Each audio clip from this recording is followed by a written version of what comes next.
4 hours to go. Will Enzo Fernandez go to Chelsea? Will 4 hours? Yeah, 4 hours. I know. What are we going to do? How are we going to fill for 4 hours, Connor? Will Marcel Sabitzer go to Man United? Will Sinani go to Wigan? All the big stories. We're going to be across them in the next hour or so. And we're going to be reflecting on Norwich City's transfer window, which, to be honest, looks all but done. But you can never say never, as we say, with under 4 hours now to go. I'm Connor Southwell, joined by Paddy, Davitt. Sadly, we haven't got anyone hanging out of a car window. Speaking about transfers and whatnot, so that's a bit of a shame. But we're going to try and keep you entertained. We want your comments, your questions, your thoughts as well on anything transfer related, anything Norwich City related, for our discussion this evening, which hopefully you're going to be able to help us fill, because there is not a huge amount of transfer activity to speak about this evening. Paddy, how have you found transfer deadline day? It's been absolutely riveting, hasn't it? Yeah, not the most. What's the word I'm looking for? Entertaining. Definitely from a Norwich perspective. I'm sure there's been as quiet, but it doesn't feel like it. I mean, that said, of course, and we'll get into it. They have confirmed Marquinhos, which was first thing, and I think that's why it feels like that was actually yesterday, because that was 9 a.m. and we knew that was coming. So since then, not a lot to get excited about. Nor will there be from this point. So I think we're probably waiting on Sinani, potentially Wigan. Would seem to be the way the wind is blowing on that one, if they can get a deal done. And that is a reflection of probably there's in wide areas now with Tzolis coming back as well yesterday. There's not really a place for him in David Wagner's plans, it would seem. So, but as a window, I put it in our newsletter earlier today, actually, that, I remember this day in previous Januaries, you had Ryan Bennett talking of cars, having to turn his car around from being en route to go and sign for Brendan Rodgers at Swansea, swept into Colney, I think, with less than an hour to go, got that deal over the line. And then in a more recent January deadline day window, James Maddison, they couldn't get that. They couldn't physically get him to Norfolk to get that deal done in time. He did his medical at St George's Park, because he was based obviously in Coventry at the time.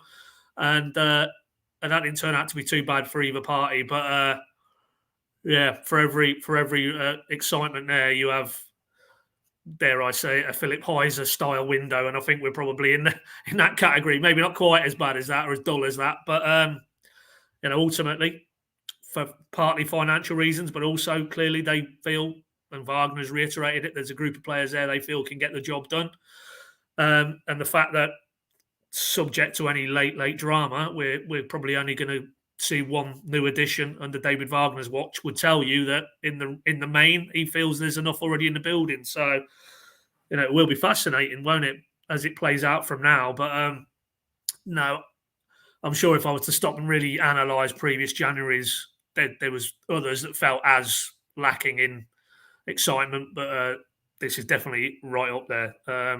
You, Connor, I'll throw that one back to you. Can you think of a more sort of, serenely calm, but not in a good way type of window? I suppose it still underlines, that Norwich have maybe done the business they wanted to do in the summer, and part of that is obviously retaining players as well. But in terms of setting the pulse racing, no, I don't think we've had that this window, have we? No, I'm trying to think since I took this role of a deadline day that I've done that's been really exciting, and I don't think there has been one. So that's about 3 years. But as we know, Stuart Weather doesn't like to operate on deadline day. Of course, I think we reached peak excitement when Yannick Wildschut signed bang on the 11 o'clock deadline a few years ago for a hefty fee, not 7 million as it was reported at the time. But we all know how that went as well. I think Mitchell Dykes signed on the same day, so 2 signings on deadline day is about as exciting as it has got for Norwich City. But at this point, I did want to bring up this graphic, which will just give us, hopefully everyone will be able to see that, a bit of a rundown of what has gone on. Let me move this out of the way, and then you should be able to see. There we go. So this is where this is the state of the nation, I suppose, in terms of where Norwich City stand. Yes, we are including Przemysław Poeta and Christos Tzolis as incomings. We've included Aaron Ramsey as an outgoing. Don't shout about it. It just is what it is. So there we go. So the only real addition for Norwich City, as you can see, is Marquinhos. That was confirmed this morning. We're going to be talking a little bit more about that later on. We're going to be talking about Aaron Ramsey as well, who, of course, has moved on deadline day to another Championship club. We'll have more on that. But as you can see, in terms of departures, Norwich City have let go Aaron Ramsey, who was recalled by Villa, as we said, Saxon Early, who went to Plymouth Argyle, Jonathan Tompkinson, who has joined high-flying Stevenage on loan, conceded a penalty against Stoke in the FA Cup, which was pretty scandalous, to be honest. However, that was a penalty. Jordan Hugill has gone to Rotherham United. That was a free transfer. And Todd Cantwell, of course, has gone to Rangers. And as Paddy says, we're probably, if there is any movement at all, expecting it to be around Danel Sinani. And there's a nice picture of him there. But let's start with the incoming, because as we said, Norwich City have made a signing today. And it's this man, Marquinhos, who joined on loan from Arsenal. We're going to have a video going up in the morning across our channels of Football London's Chris Davison giving us a little bit more of an insight into him. But Paddy, is really intriguing because I remember the chat we did when would it have been? Was it Friday? Yes, it was Friday. Was our window watch, and we were discussing incomings. And I think we both felt that if there was an area that Norwich City were going to do business, it was going to be in the wide area. What do you make of this one? What do you make of Marquinhos' arrival at Norwich City? Because I think a lot of people will be looking at it with a degree of excitement. You're on mute, Paddy. Sorry, mate. It's not a good start, is it? Although some would say that's probably preferable to what I actually do say. But no, I was just going to say, well, it is exciting, yes, given this pedigree. But 2 words, and it's pertinent because it's North London and it's a lone player of a young, exciting wide player. His name is Marcus Edwards, who's subsequently gone on to, rebuild almost his career in Portugal. But, when he came in, similarly, with the same level of excitement, and it didn't work. And there was other reasons maybe in play why. So at the back of my mind, I've got that. But treating it on its merits, then, a guy who's been good enough to be recruited by Arsenal, who've done some very, very astute recruitment, I think you can safely say in these last few windows, to the extent where they are now, in the pole position to lift that Premier League title. And he hasn't quite pushed his way in to their first 11, probably even to their Premier League matchday squad. But, clearly he's got some very good players ahead of him. And they've added to in recent days with Leandro Trossard going in there from Brighton, which I think that combined with maybe going out of the FA Cup at the weekend to Man City, that's probably made the decision that they wanted this guy now to go out and get some decent level loan football. And I think implicit in the quotes that the club put out from David Wagner, it struck me that I think he thanked Stuart Webber for acting quickly. So I think this has escalated fairly swiftly, that maybe there was a window of opportunity opened up post their exit at the weekend from the FA Cup. And fair play to Stuart Webber, fair play to Norwich, because I'm sure that, and I think I've seen some quotes this afternoon that there were other clubs interested, and Norwich have got in there. They've given it the hard sell. I'm sure the Gabi Zara factor, his former Sao Paulo teammate, that would have helped enormously in terms of him thinking, well, okay, I can go there and I know somebody and they'll be able to show me the ropes. Because I think I saw an interview, again, I think it was the club's interview with Marquinhos, where he talked about how having Brazilians at Arsenal had helped him to adapt off and on the pitch. So I'm sure that was a factor. And Norwich have used all the cards available to bring in a very highly rated, but raw, it's worth saying, teenage wide man. So it's really intriguing now. When you throw Tzolis into the mix, when you throw John Rowe into the mix as well, who's a player who led to believe that they're very keen to work with Wagner and his coaches. Now he's fit and just back into the first team mix, albeit probably a bit too soon from this weekend. But essentially, from the last game they've played, which was Coventry away, he's now got 3 new wide players, and that's really exciting. And we're not even talking about Poeta, who put something upon his Insta today. I think he's stepping up his fitness at Colney, so he probably isn't going to be too far away. So to go from Onel Hernandez and who else to now seemingly in a key area of a way Wagner wants to set up his Norwich teams, have those depth of choices, I think it's quite exciting. But I'll be brutally honest, I haven't seen too much of this Marquinhos play. I might have caught an odd Europa League game, but the reality is you just look at his pedigree, and if he's good enough to be part of Arsenal's senior squad, this Arsenal, then there is a player there, and it's quite exciting, I think, from a Norwich fan perspective, to see what Wagner can do with that sort of raw material, because clearly they have high hopes from at Arsenal, and if Norwich can get an Ollie Skip style uplift, I know it's only 6 months as opposed to a season long, but to get that level of impact, who knows what that means for Norwich and their season, and obviously the ultimate aim, which Marquinhos himself touched on, which is to get this club promoted. So it feels like a really astute piece of business, and I think Norwich have really probably pulled a fast one to get in ahead of a few other clubs, because there's no doubt there'd have been takers for this guy. Yeah, I mean, what do you make of that natural South American connection? I mean, you mentioned Gabi Sara, but beyond that, Norwich City have been scouting in South America for a few years. They obviously signed Sara from Sao Paulo, Marcelino Nunez as well from. You've just put that on screen to get your jumper in there. That's disgraceful. Well, it's very rare anybody. He's probably winding. It's probably a wind up. He's probably like the Dallas, whoever stars his biggest rivals. But anyway, we digress. It's not often anybody compliments me on my sartorial elegance, so that's why I did that comment. Carry on. There we go. That's fine. Oh, what I was going to say was, there's no yellow ties. That's we've lost on that. But there we go. To even up in the interest of balance, I'm going to say this is related to you, Connor. Although I don't think it is. But there you go. No, it definitely isn't. It definitely isn't. Anyway, back to we digress. What I was talking about in terms of the South American connection, because as we know, Norwich City will have watched a lot of football in that region. They would have watched a lot of Sao Paulo. They employ scouts in that area. They would have been aware of Marquinhos even before he made his move to Arsenal. How much do you think that kind of historical scouting and those kind of details that maybe they had collected before his move to Arsenal has sort of come into consideration here when they've signed him from Arsenal and that opportunity did present itself? Yeah, that is an excellent point. Actually, I hadn't given that much thought. But the Sao Paulo connection, clearly the level of detail that went into making Gabi Zara the first product of that South American pipeline, which we know the way Stuart Webber works and his recruitment team, that have gone into forensic levels of detail. And if you've got a club in focus, then you get an appreciation of the other players there, even if you're ostensibly looking at Gabi Zara as an option. So, yeah, I think there would have been a body of work in Norwich's recruitment setup on Marquinhos. And I think I'm right in saying he left in the same window. He's only come to Arsenal last summer, same as Sara, maybe a little bit earlier. But, so very close proximity that both of those players have arrived in England, having played together in Sao Paulo. And I've seen a few clips on social media where they've, created goals, like set up. There's a lovely clip of one where Marquinhos has got to the byline, cut it back, and there's Zara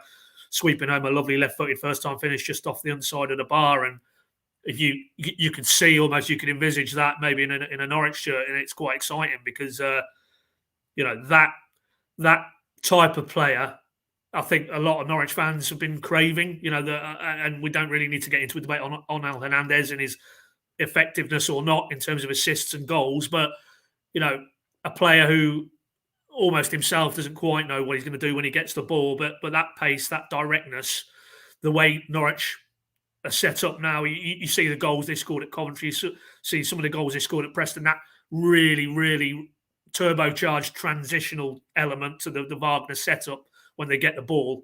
You drop this guy into the mix now, that's just only going to accentuate that. So I can see exactly why Wagner's wanted to bring a player of that calibre in, because he really does seem to fit with what he's trying to do in terms of what Norwich are striving to do in the Championship when they get the ball. And that's really clinical, cutting through teams and exposing them. And, as I say, I mean, it'll be interesting. We'll speak to David, I think, probably Thursday afternoon. I think that's when they're scheduling the presser for the Burnley game. So in a day or two's time, we'll be able to really get a sense from him, A, why he wanted to bring this guy in, but B, how close he feels he is now to being in contention to almost get into the first team straight away. Because, I just think if it's the player who Arsenal have paid that money for, and you saw briefly in the European games that he played in the Championship, there could be a lot of fun to be had watching him in a Norwich shirt, really. So it really, really fascinates me that, with Nunes thrown into the mix as well, that Norwich really are pivoting now towards that talent pool. And also, as well, we had those Wagner quotes. I asked him about Nunes and Zara just before the Coventry game. And what he said, I thought was very telling. He said, technically, they're excellent footballers. They've got, that football intelligence. They just needed to add the physical element in the English game. And you might say, looking at him, he's quite a slight figure, but, ultimately, you've got to catch him if you're a fullback. And there's no doubt, I think it's not going to dilute what Norwich are trying to do in terms of the final third of the pitch. You can only embellish it. And we've not even got into Christos Tzolis, who, if you can get the Christos Tzolis who came with such a fanfare, get that player and extract that ability, then he's in the same category, isn't he? He is indeed, and it's we will come to Christos Tzolis. I don't want to burn out everything in the opening 20 minutes, so we will come to him, I promise. But it is really interesting because you as you quite rightly mentioned, you've gone from a stage where a couple of days ago Norwich had one. I suppose you could throw Kieran Dowell into that, but certainly he's not what you would describe as a natural winger.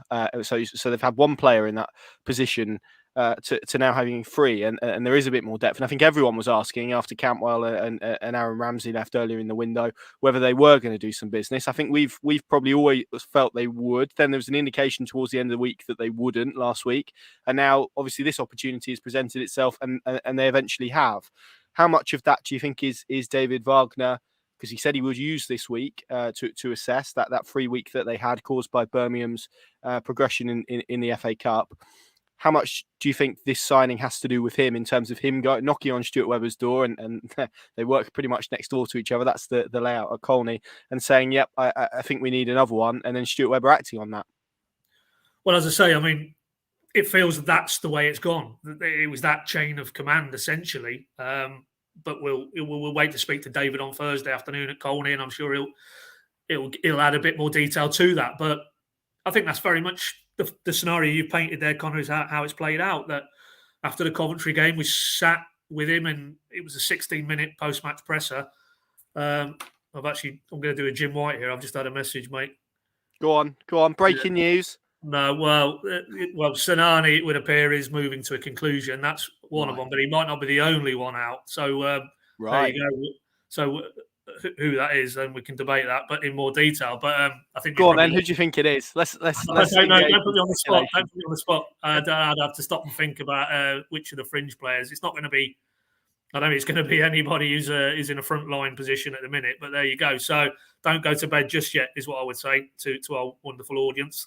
Or me and you for that matter, Connor. But great. What was I saying? I lost my train of thought. Yeah, no, I think we sat there post-match Coventry, and in the course of a very detailed post-match discussion about the game, obviously primarily, but when we got on to the transfer situation, he said, it's almost like now with the Birmingham game going, I've got that headspace to really sit down with Stuart, with Neil, and I think what he'd seen in the Coventry game had maybe crystallised some of his thoughts as well.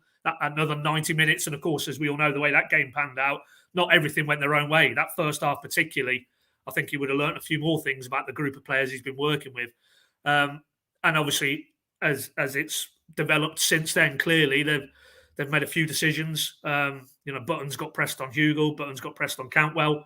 And fundamentally, it would appear that he's decided that they needed to, if they could, do something in the wide area. And as I say, I think this one has escalated quite quickly in terms of Marquinhos being available. Now, clearly, they would have had a list of potentially other wide options, and they might have gone in a different direction. But, if you're ranking players and there's a player at Arsenal who becomes available who you think really fits the profile, then why wouldn't you try and push the boat out to try and get him in? So, yeah, I think very much that's probably what's happened, that David Wagner is in that headspace post-Coventry, looked at it, felt... And to be fair, when I asked him after Tony Springett went to Derby, were you covered or did you feel you had enough cover in wide areas? He actually said yes. Now, at that stage, we probably wasn't party to the discussions that were going on with 20 for Tzolis, so maybe he had that at the back of his mind as well. But it did seem a bit of a stretch when it was just Onel in the building, given Poeta isn't fit yet to be considered, Johnny Rowe likewise, that he felt he was covered. But clearly, there maybe been wheels in motion with Tzolis by that stage, and post-Coventry, maybe he decided, no, actually, we probably do need to do something. So, ultimately, I think it's going to be very much David Wagner led, and then Stuart Webber has to try and deliver. And on this one, he's definitely delivered. So credit to him, because I'm sure David Wagner will be relishing the opportunity to work with a player with the reputation of this young man. Yes, and it is going to be interesting, excuse me, to see how this transpires until 11. If there is another one potentially on the way out, and we will of course bring you details on that as and when we can get it. But as Paddy says, don't go to bed quite yet. If you are going to bed at 7:20, then you're going to miss all the fun and excitement. I told you it'd liven up, Pad. It's fine. This is fine. So that lends us nicely. So that's kind of one winger covered. Oh, no, you're going to tell the audience that you seriously suggested we wear yellow ties for this, didn't you? Yeah, I was thinking more around the head though. Like it gets to that stage. It gets to that stage of a wedding where it's gone a bit sort of wild. I was thinking we've got to that stage, but I don't think we're quite there yet. Maybe in a couple of hours or two, and we're still on what I'm calling #Sinani watch. Then maybe we'll get to that stage of the evening. I also don't own a yellow tie, so that would have been problematic. I'd have had to I'd have to make one out of paper or something. I don't know, but there we go. Right, let's move on to this man then, Christos Tzolis. We obviously saw him return yesterday. Really interesting actually, because I put the question to David Wagner. I can't remember exactly what press conference it was, before Preston, possibly. I'm not sure. I can't remember. About Christos Tzolis, and you sort of got the impression that he liked him and was quite keen to work with him. But obviously, he said there was a deal in place that didn't have a recall clause. And so it would mean that Christos Tzolis was likely spend the rest of the season at FC Twente. He, of course, came back to Norwich for a bit in that spell between managers. And David Wagner was able to see him slightly in training and also get to meet him as well, which a lot of people will have seen through that first day kind of behind the scenes video that the club released. And I think since then, it's been intimated to us that David Wagner pushed very hard to bring Christos Tzolis back to the club and for an agreement to be sought. We've had some quotes on our website, pinken.com. You can read those from Twente's technical director, speaking about how Christos Tzolis also pushed to move back to England and back to Norwich City. Whether Norwich City lent on him slightly to do that is probably a conversation for another day, but that's another interesting element. So, Paddy, what do you make of this? Because I think he was signed for relative to Norwich quite a significant transfer fee. It was a difficulty for most players last year in the kind of climate. And I don't want to spoil Chris Sutton's column, but he's written a very good column on this actually for tomorrow about Christos Tzolis's return. It feels like a really clever solution to a problem. We spoke about kind of the winger situation there and the lack of depth, the fact they wanted to maybe move Sinani on. John Rowe is obviously on the road to recovery, and even though he's kind of edging closer, he's still going to have a period of time where he builds up his match fitness. So it does make sense if you've got a player that you've spent a significant transfer fee on away from the club to bring them back into the building and use that as a solution. It's a clever solution to what is a problem that David Wagner had in the wide areas. Absolutely. Again, looking at it in the round and exploring the opportunity to do it, because it wasn't written in clearly in terms of a clause to the existing season-long loan deal. So again, it had to be quite a creative solution. And for me, the giveaway with Wagner and Tzolis was at his official unveiling after the Blackburn game, where we put Rashica to him, we put Tzolis to him, and with Tzolis, it was quite clear that he's well aware of the guy's reputation. And again, going back to what we've said about Marquinhos, probably looked at him and Rashica for that matter and thought, those are players I'd dearly love to have in the building because I think they could fit what I'm trying to do in terms of when we have the ball. Rashica, clearly that isn't going to happen. It wasn't going to happen. But Tzolis, even though at that stage, I mean, David did make it quite clear, look, it wasn't a case that they could, with Barley Mumba, there was a potential to press the button and recall that player. That didn't exist with Tzolis. And maybe at that stage, that's probably, he thought that was the end of that. But ultimately, you look at it from the 20 side of it, and there was a player there who'd had quite a prolonged period out with a knee ligament injury. And he wasn't really, I don't think he was a frontline starter. If you look at his minutes for 20 before the injury, he wasn't He hadn't burst into, a bit like Rashica has done with Galatasaray. He wasn't starting week in, week out.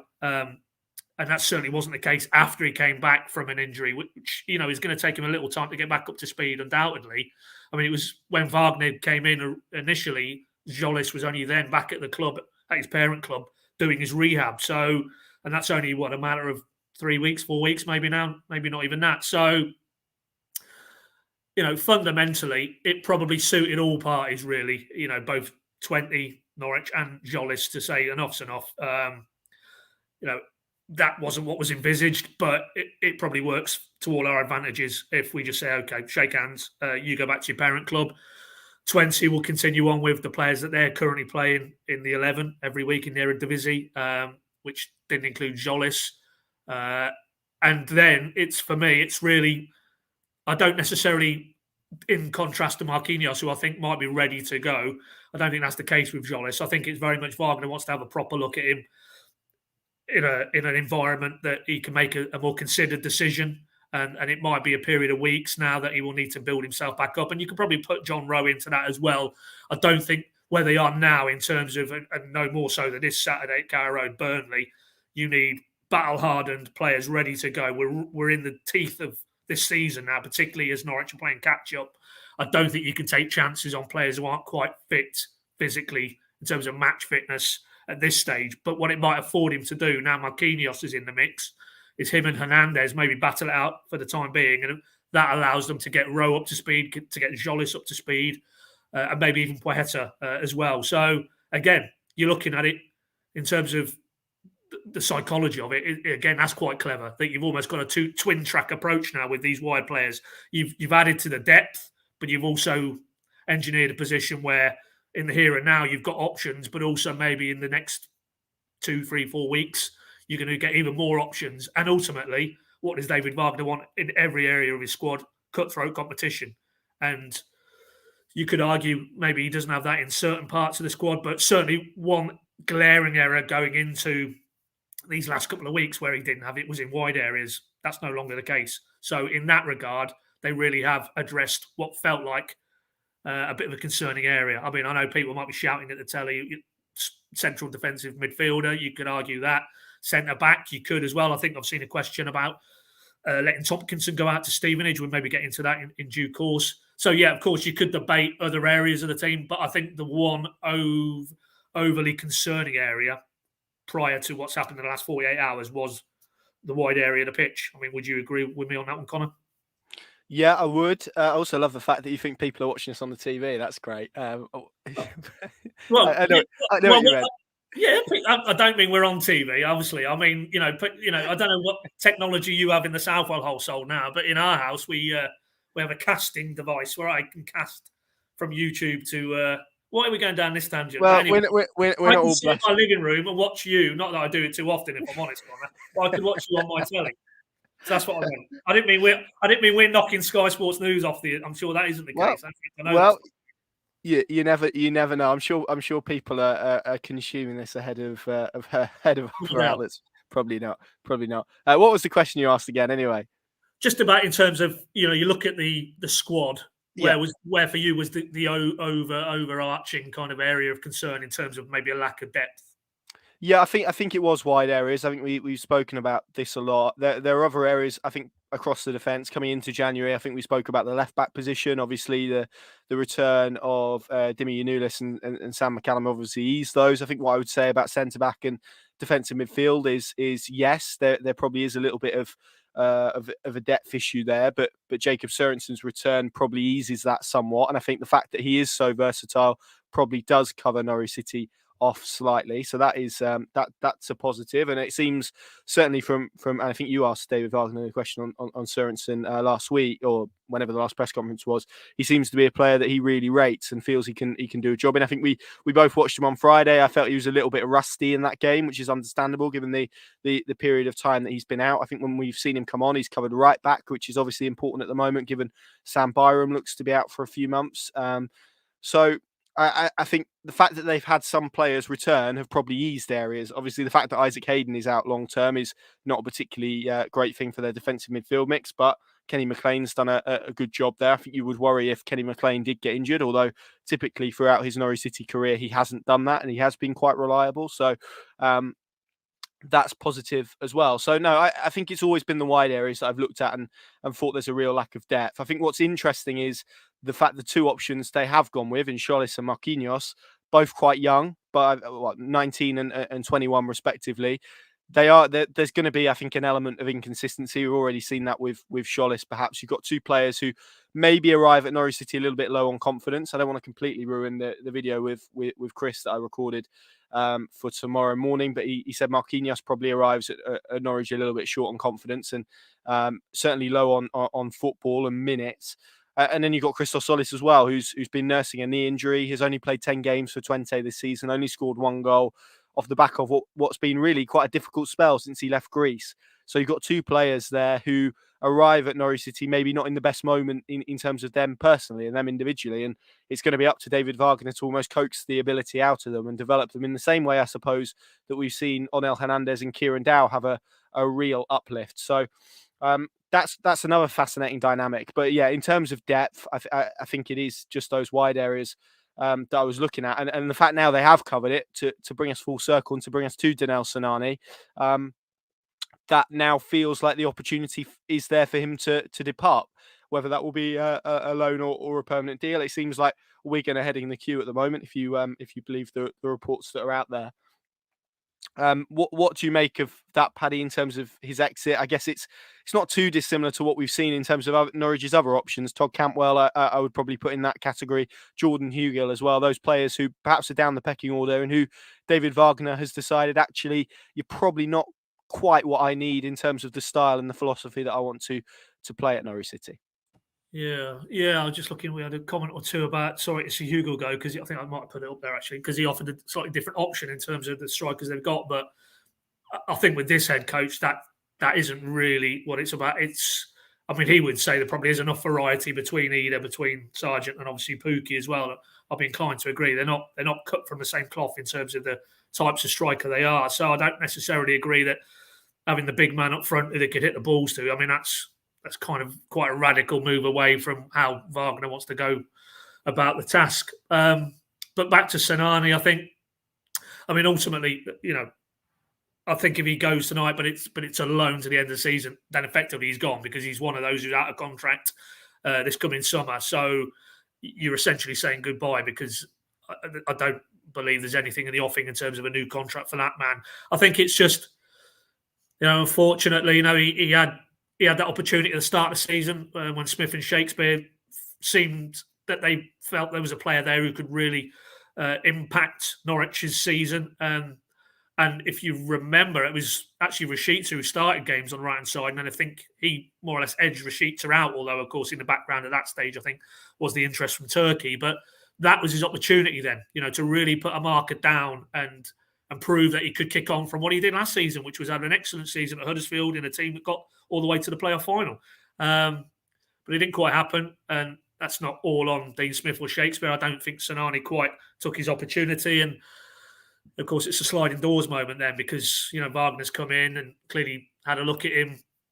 I think he came on in that Blackburn Cup tie, didn't he? I think off the top of my head, did he come on in the Preston game as well? I've got a vague feeling he did. Maybe not. He did, didn't he?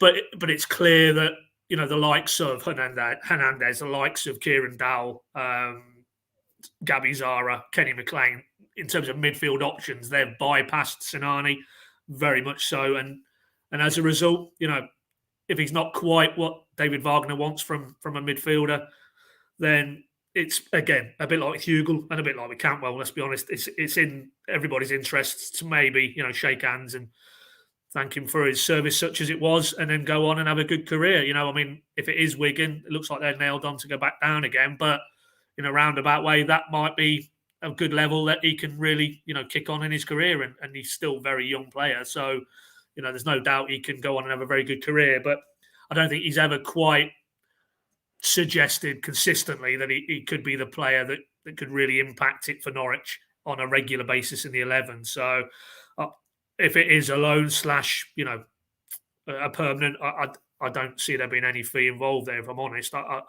I don't think there's a queue of clubs queuing up for Daniel Sinani. So I think that's almost, to me, it feels very much like a deck clearing operation, a bit like Cantwell, less so, but for obvious reasons, but certainly with Hugill as well. Get a player off the wages who's not going to feature and who's out of contract in the summer and isn't really going to be part of this manager's longer term plan. So, it's all part of that pruning of the squad, which they've tried to do this window, because ultimately, decisions have had to be made pretty swiftly if you're David Wagner on some of the players who were on the fringes of this that you didn't feel were going to be part of it.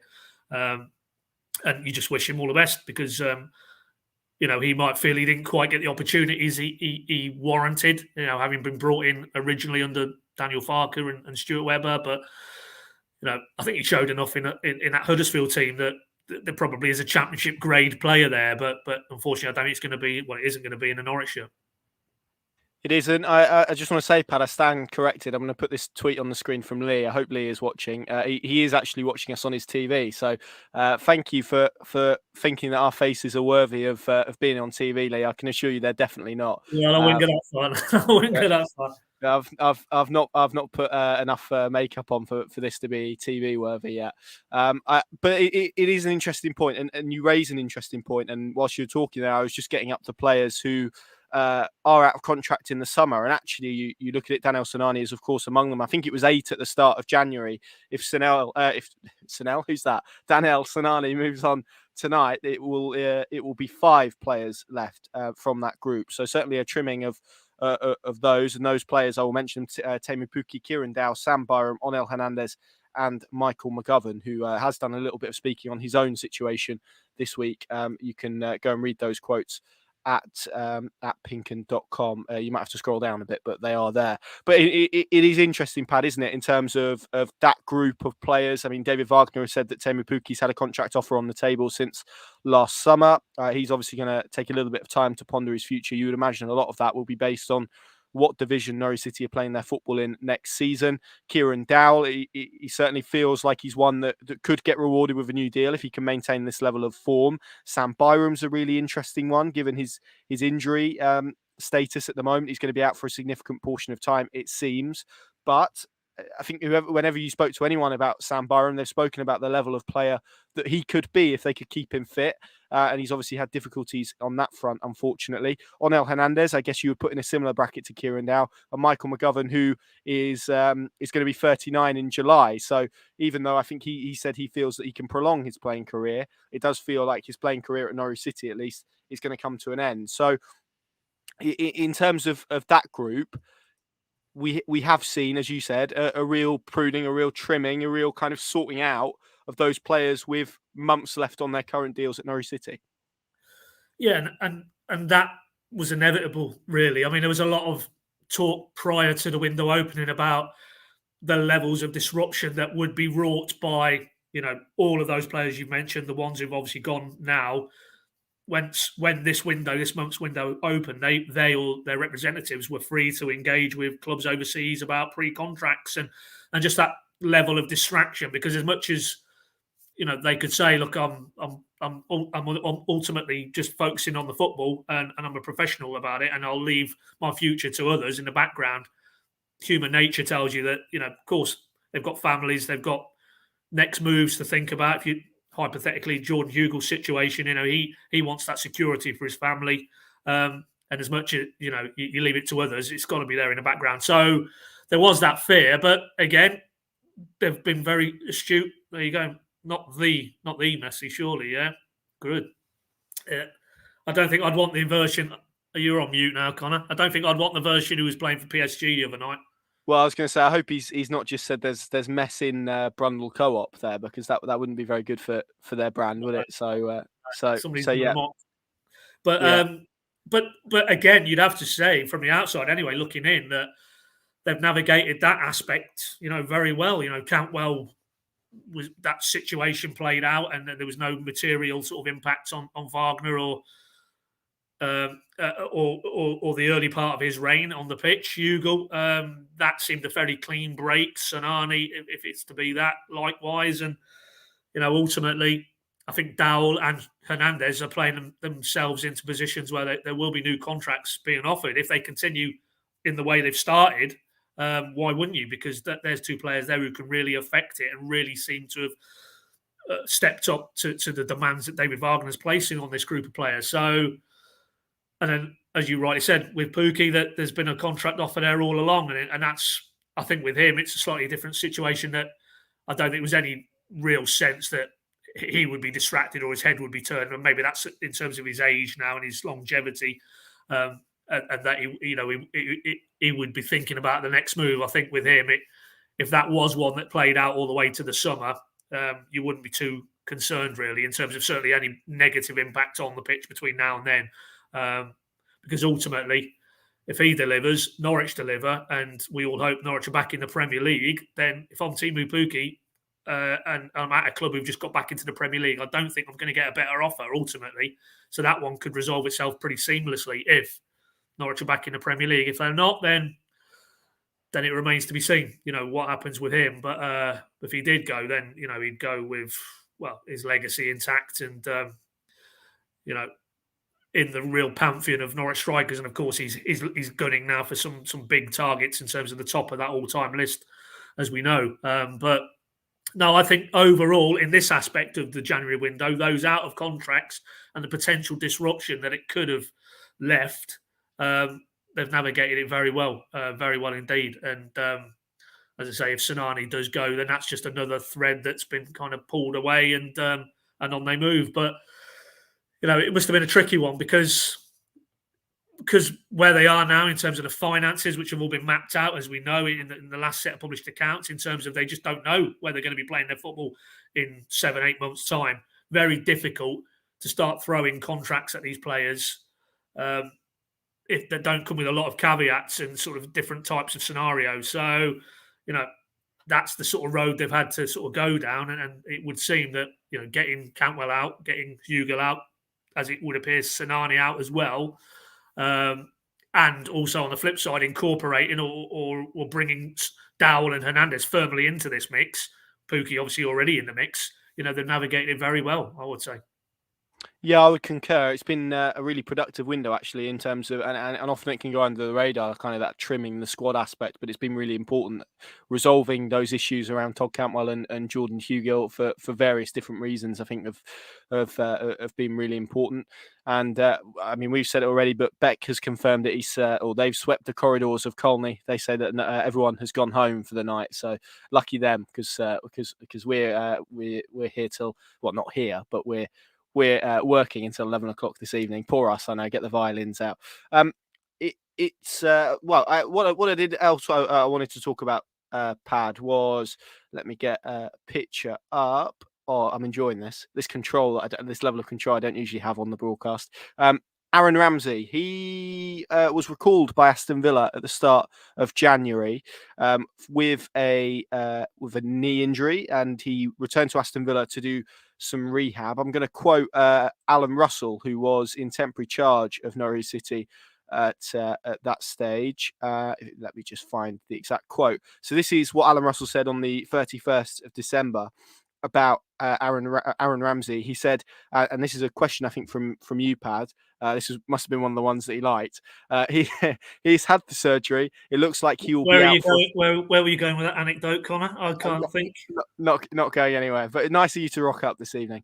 Alan Russell said he's had the surgery. It looks like he'll be out for a few months. Well, fast forward it to today, and Aaron Ramsey has signed for fellow Championship side Middlesbrough for the rest of the season. It's the end of January. That is a month since Alan Russell spoke about that knee issue.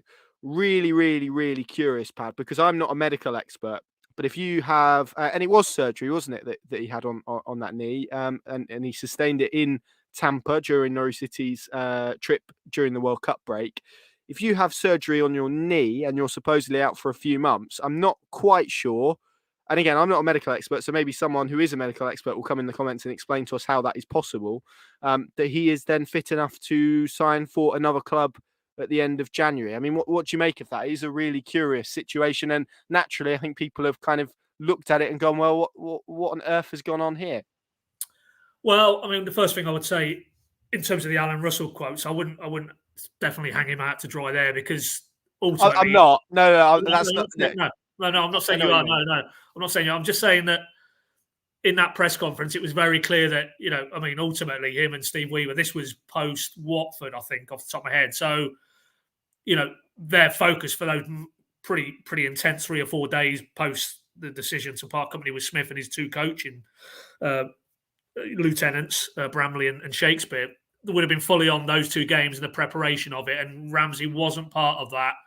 I think there was also another quote in that presser about, he's not a medical person. He hadn't really sat down and had a detailed, feedback from the medical, the sports science staff at Norwich. So I think ultimately at that stage, it wasn't a priority for him. He had plenty of other priorities. And I don't think, he'd really dug too deep into the timescale element of it. Because, when you overlay out for months and then a matter of weeks later, he's off to Middlesbrough, and clearly he must be fit. Otherwise, that loan move isn't happening. It does seem very strange. All I would say is, I think I looked earlier, and the confirmation of him returning to Villa was January the 3rd, which was the day after the Watford game. Wagner wasn't in the building at that point. He wasn't confirmed. It was the end of that week. They were still in that cycle of offering him the job, then the work permit, and so on. So for me, that's quite definitive. There's no. There you go. Maybe that's what it is. But there was no Wagner element to that, because I think that was ships in the night. I think that he had gone, and the decision to send him back, it happened without Wagner having any input into that, clearly. But whether hypothetically it was the person who Wagner replaced ultimately in his departure that had a greater bearing in terms of him returning to Villa, because he made it quite clear, Ramsey, that the Smith and Shakespeare factor, and Bramley for that matter, were quite big in him coming initially out on loan. So, only those closer to this could answer that, whether it was less about the injury and more about, the return of managers who they'd come out to work with that maybe triggered it. But clearly, ultimately, dealing facts, he definitely did go under the knife, because there was a post on his Instagram account where he was quite clear he was in a hospital bed. I can remember the picture. He had the surgical robes on. He'd said he just had the surgery. Clearly, it would seem, given it's only a matter of weeks on from that point, we'll call it a month in the round, and he's signing for Middlesbrough on loan, unless quotes are going to come out now the Middlesbrough end that we've done this deal, but he's not available for another month or whatever. Then we maybe just need to put that caveat in. But as it stands, it does look a bit strange, given Alan Russell had indicated, maybe in a more generalised terms, that it was going to be months rather than, as it's turned out, weeks. But ultimately, we probably will never get to the bottom of that unless you actually sit down with the people who are actually in and around that. But for me, my reading of it is, I think the Smith departure is as big a factor as what potentially was the timescale on his return from, clearly, knee surgery. Yeah, and that caveat you attach is absolutely right. Unless Middlesbrough have obviously signed him, knowing full well that he's not going to be available for a few weeks, it's a really curious one. I think what I would add is that Aaron Danks, who I think is a coach that Dean Smith took to Aston Villa from Anderlecht, I think he was under Vincent Kompany at that time, is now at Middlesbrough. So there is another Aston Villa connection there. And Aaron Danks was in caretaker charge, I think, between Steven Gerrard and Unai Emery, and was also involved in the academy. Go on. Yeah, I was just going to say, I'm pretty sure as well that there's a few other Villa loanees there as well. Cameron Archer, of course. Yeah. So, going back to what we said right at the outset about Marquinhos and having those reference points both at Arsenal and now with Zara, clearly that's a factor as well. The fact that Middlesbrough and Villa have got this relationship going. So, but yeah, given Middlesbrough's Kieran Scott, who was formerly Webber's close lieutenant as well, that adds a bit of spice to. I think it's April the 15th when Norwich go there. Given where Middlesbrough are on the table, a direct rival, you would have to say, for promotion. Very intriguing. Yeah, absolutely. It's going to be curious to see how he gets on there. He was, I think we saw it in bursts, some really good moments from him in a Norwich shirt. I think it was 20 appearances, 3 goals and 3 assists. Hard to argue that he was essentially the source of creativity for Norwich City in that opening portion of the season. Of course, the hope is that Marquinhos and Christos Tzolis can go on and fill that void. Any other kind of non-Norwich City rumours, deals that you've liked the look of today, Pad, in terms of, go on, you answer this one. Well, no, I was just throwing that one in there. Not today specifically, but this was a guy who was linked, wasn't it? I think Paul Warne big Norwich fan, as we know, was pretty scathing that there was nothing in that. And as far as we're aware, there is nothing in that. So, I mean, he didn't play. I don't think he was involved, was he? They played West Ham in the FA Cup last night. Yes, he played, yeah. Oh, he did Yeah, play, did he? Yeah, he wasn't in the starting lineup, was he? I think he came off the bench. Yeah. Because I just thought whether if he was still injured, then it's clearly a non-starter. But no, that's not one that's reached us with any credence today. So I think we can probably put that one to bed in terms of rumours. Other than Dean Windass in Lidl there, Connor, which I think I just put up a minute ago. No, I've not seen that. Ollie Skip. Oh, Ollie Skip, of course. Yeah. Where there were, I will clarify for people who aren't aware that there were some reports, I think, in the Mail this morning that Spurs were open to loaning him out. Naturally, I think that got quite a few Norwich City fans excited. There were some reports from our colleagues down in Bournemouth that they had interest. I think there were a couple of other Premier League clubs who would have been interested if that was the case as well. So I think Ollie Skip would have had a fair few options before he came to. He would have come to Norwich. So that's interesting as well. You're smiling, Pad. I think there you go. Yeah. No, it was the one above there. I'm not sure where Hugh's going with this. I don't know if I want to be posting this. Well, I'm not quite sure. You might need to reply there, Hugh. I was just worrying it was code for something that we shouldn't be putting out there, but it seems all fairly harmless. But I'm not quite sure what he's inferring. But there you go. I do like Milky Bar buttons, if I'm honest. I tell you what's good. Have you tried the new mint ones? They're incredible. No, they're really good. I'm not being paid to say it. If you are that way inclined. Oh yeah, any product endorsements, we're always open for anything. Yeah, I mean, if you want to get me to Dallas, I'm happy to get on a plane and go over and do something in Dallas. Yeah. There you go. Or I mean, he's happy to wear other hoodies with brand names on it. So if you've got a brand that you would like Paddy Davitt to wear on his jumper, then well, that's good, Connor. But can we name the fast food outlet that you threw yourself at the mercy of and got? I think we can name them, can't we? Yeah. It's enough time. TGI Fridays. That was. I think I did a video Q&A on our YouTube page a couple of years ago. Yeah. And I was asked a question about, and I can't remember who the other option was, but I hadn't been to TGI Fridays at that point. But I did get a nice. They did get in contact with me actually, very bizarrely, and I got a nice free meal out of that. So if anyone else wants to give us free food, we're very happy. We'll go and record at any outlet that serves food or drink. Absolutely, yeah. As long as it's not curry, I'll add that caveat. I'll add that caveat in. But we're not that fussy. I was going to ask you in terms of other Norwich City related moves that we've seen today. I mean, Carl Lafferty's left Kilmarnock. If anyone's particularly interested in that, Sergi Canos has gone to Olympiacos. I saw some stuff earlier in the day. Marley Watkins, remember him? Was being linked with a move to Dundee United on loan. So I mean that's quite something, isn't it? I'm trying to think of other Norwich City players. From the academy, formerly of the academy, he's gone from Wycombe to Bristol City, hasn't he? He has, yes. Yeah, he has. So that's another interesting one. There's obviously been reports today, which some people may have seen, linking James Maddison with a move to Manchester City in the summer. So if that would, just to clarify that, Paddy, because we get asked this question all the time, that would mean some money for Norwich City if James Maddison was to make a move. Yes, absolutely. Yeah. Well, I mean, and if you're talking the telephone numbers that would be involved there, I think off the top of my head, it's 10 to 15% over and above whatever the profit was, and I think he went for in the region of 21 or so. So subtract 21 off whatever figure he goes for, and Norwich are in for a nice little summer windfall. There we say they might need an income source from somewhere if they don't get up this season in terms of the summer, if they're going to do anything. Which was actually, that was an interesting question myself and Sam were asked on the Pink and Plus, which you can see the sort of the tab down the bottom. Yeah, if you've not already subscribed, free trial, what have you got to lose? 1 month for free. You get more of this cracking insight. I mean, absolutely. Yeah, exactly. Yeah, it's the perfect shop window tonight.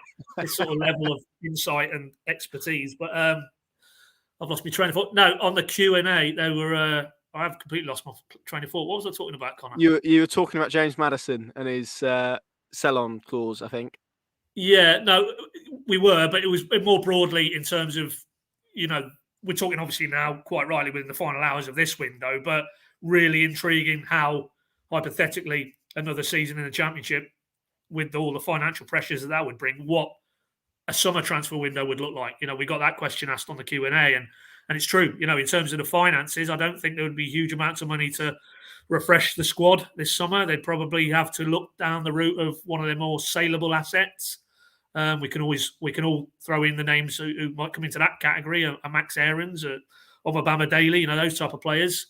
So as much as we've spent a lot of this discussion about some of the deft moves they've made around the squad and the pruning of the squad, and obviously doing this little deal for Marquinhos, they'd have to be as creative, I think, going into the summer window if it's another season of Championship football to prepare for, given the financial backdrop that they're dealing with. If you don't want us clowns to tell you about the Pink and Plus, then do listen to Paul, who is a subscriber, well worth £2 a month. Thank you very much, Paul. So do listen to him and other people who are Pink and Plus subscribers. We've got a good number on there now, and it's a nice little community that we've got building. So do come and join us, and you can take part in those Q&As that Paddy was talking about. I don't think we've missed anything, unless Paddy, anything has jump to your head.